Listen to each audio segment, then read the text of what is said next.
Learning with Subrata YouTube চ্যানেলে তোমাদের সকলকে স্বাগত। প্রিয় ষষ্ঠ শ্রেণীর ছাত্রছাত্রীরা, তোমাদের সেকেন্ড পরীক্ষা এবছর হলিস্টিক সিস্টেমে নাম্বার চেঞ্জ হয়ে গেছে। আগের বছর যেটা সেকেন্ড পরীক্ষাটা 25 নাম্বার হয়েছিল, এবারে তোমাদের সেটা হবে 50 নাম্বারে, ডবল করে দেওয়া হয়েছে।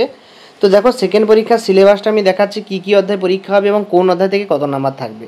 সবচেয়ে বেশি নাম্বার থাকবে জল, স্থল ও বাতাস থেকে 12 নাম্বার, তারপরে 8, 6, তারপরে 10 নাম্বার থাকবে ভারতের জলবায়ু থেকে, অর্থাৎ লং কোশ্চেন এখান থেকে থাকতে পারে। তারপরে আছে এখানে 6 নাম্বার, 4 নাম্বার থাকবে স্বাভাবিক উদ্ভিদ থেকে এবং অরণ্য থেকে 4 নাম্বার থাকবে। এই হচ্ছে তোমাদের টোটাল 50 নাম্বারের প্রশ্নপত্র, যেখানে এমসিকিউ প্রশ্ন আছে, এসএকিউ প্রশ্ন আছে, 2 নাম্বার আছে 4টে এবং তোমাদের 3 নাম্বারে আছে 4টে এবং 5 নাম্বার 2টো থাকবে। তো এই হচ্ছে তোমাদের টোটাল সিলেবাস। তো দেখো, পরপর প্রশ্নপত্রগুলো আমরা এক এক করে করব, তো দেখতে থাকো। প্রথমে দেখো, একের দাগেরটা হরে স্কুল। তো সেই স্কুলের প্রশ্নপত্রগুলো আমরা ঝটপট করে সলভ করব, সেগুলো দেখো। প্রথম কি বলেছে দেখো, প্রশ্নপত্রগুলো কি কি না, প্রথমে বলেছে পৃথিবীর ভূত্বকের মূল গঠনের উপাদান কি, উত্তর হবে সিলিকন। তারপরে বলেছে দেখো যে বায়ুমণ্ডলে বেতার তরঙ্গ প্রতিফলিত হয় কোন স্তরে, সেটা হবে আয়নোস্ফিয়ার স্তরে। দুটো আমরা দেখছি, দুটো প্রশ্ন। তারপরে 3 দাগের প্রশ্নটা দেখো কি বলেছে। প্রথম দুটো আমরা করে ফেললাম। আন্টার্কটিকা তথা পৃথিবীর দীর্ঘতম হিমবাহ কোনটি, উত্তর হবে ল্যাম্বার্ট। বৈজ্ঞানিকরা আন্টার্কটিকায় গবেষণার জন্য যান কোন কালে, না শীতকালে। পৃথিবীর অ্যালবেডোর পরিমাণ হচ্ছে কত পরিমাণ, না 35% অ্যালবেডো। বায়ুর আর্দ্রতা মাপা যন্ত্রের নাম হচ্ছে হাইগ্রোমিটার। পশ্চিমবঙ্গে গ্রীষ্মকালীন বজ্রবিদ্যুৎ সহ ঝড়কে কী বলা হয়, কালবৈশাখী। দক্ষিণ ভারতের সবচেয়ে উর্বর মাটির নাম কি, কালো মাটি। ভারতের ক্রান্তীয় চিরসবুজ অরণ্য দেখা যায় কোথায়, না উত্তর পূর্বাঞ্চলে। জলদাপাড়া হলো ভারতের একটি কি, না অভয়ারণ্য। তো এরপরে দেখো, আমরা পরের প্রশ্নগুলো করব। 2 নম্বরে আমরা এখানে 10টা প্রশ্ন করে ফেললাম এমসিকিউ। তারপরে আমরা 2 দাগেরগুলো এক এক করে দেখছি। তো 2 দাগে কি বলেছে দেখো, প্রথম প্রশ্ন বলেছে বায়ুমণ্ডলের ড্যাশ স্তরে সূর্যের অতিবেগুনি থেকে পৃথিবীকে জীবগুলো রক্ষা করে, উত্তর হবে স্ট্র্যাটোস্ফিয়ার। পৃথিবীর স্বাভাবিক উষ্ণতার ক্রমাগত অস্বাভাবিক বৃদ্ধিকে কী বলা হয়, গ্লোবাল ওয়ার্মিং বা বিশ্ব উষ্ণায়ন। শীতকালে আন্টার্কটিকায় আকাশে রামধনুর মতো যে আলো ছড়া থাকে তাকে বলে মেরুজ্যোতি। নির্দিষ্ট উষ্ণতায় নির্দিষ্ট পরিমাণে বায়ুতে জলীয়বাষ্পের পরিমাণকে বায়ুর আর্দ্রতা বলা হয়।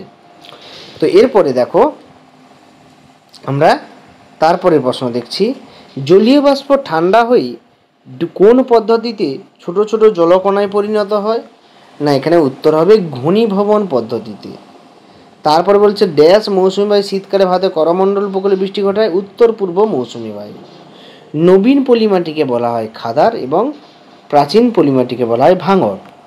ভারতের পূর্ব উপকূল অঞ্চলে ড্যাশ অরণ্য গড়ে উঠতে দেখা যায়, উত্তর হবে ম্যানগ্রোভ অরণ্য। কোন অরণ্য গড়ে উঠতে দেখা যায়, না ম্যানগ্রোভ অরণ্য। ড্যাশ উদ্ভিদ উচ্চ রক্তচাপ কমাতে সাহায্য করে, উত্তর হবে সর্পগন্ধা।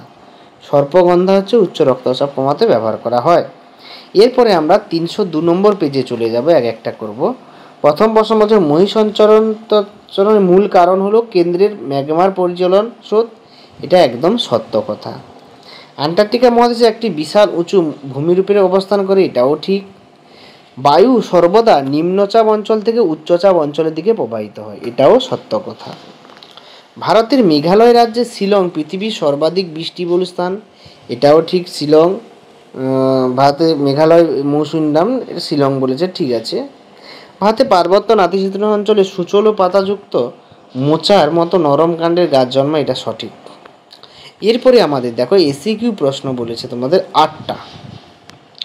প্রথম প্রশ্ন বলেছে ইউরোপের প্রধান পর্বতশ্রেণীর নাম, না উত্তর হবে আল্পস পর্বতশ্রেণী। পৃথিবীর প্রায় অর্ধেকাংশ জুড়ে কোন মহাসাগর, না প্রশান্ত মহাসাগর। বড় প্রশান্ত মহাসাগর লিখবে তোমরা। আন্টার্কটিকা মহাদেশের জীবন্ত আগ্নেয়গিরির নাম হচ্ছে মাউন্ট এরেবাস। কি বলবে, মাউন্ট এরেবাস। তারপরে বলেছে দেখো আগত সৌর বিকিরণে যে পরিমাণ সূর্যরশ্মি ভূপৃষ্ঠে উত্তপ্ত করে তাকে কি বলে, অ্যালবেডো। এই আগত সৌর বিকিরণ, ঠিক আছে, আগত সৌর বিকিরণ। তারপরে বলছে মেঘাচ্ছন্নতা বলতে কি বোঝো, এটা পাবে সহায়িকা বইতে 184 নম্বর পেজে তোমরা প্রত্যেকে পেয়ে যাবে। ভারতের শীতকালে মাঝে মাঝে মেঘলা আকাশে যে ঝিরিঝিরি বৃষ্টি হয় তাকে বলে কি, পশ্চিমী ঝঞ্ঝাট। কি বলা হয়, পশ্চিমী ঝঞ্ঝাট। ভারতের ছোটনাগপুর মালভূমি অঞ্চলে কোন মাটি গড়ে ওঠে? ল্যাটেরাইট মাটি। আন্দামান নিকোবর দ্বীপপুঞ্জে কোন অরণ্য গড়ে উঠেছে? আর্দ্র পর্ণমোচী অরণ্য। কোন অরণ্যে বন্যপ্রাণীর সঙ্গে সঙ্গে স্বাভাবিক উদ্ভিদ ও প্রাকৃতিক সৌন্দর্য রক্ষা করে? উত্তর হবে অভয়ারণ্যে। এরপরে দেখো আমরা 2 নম্বরের প্রশ্নগুলোতে চলে যাচ্ছি।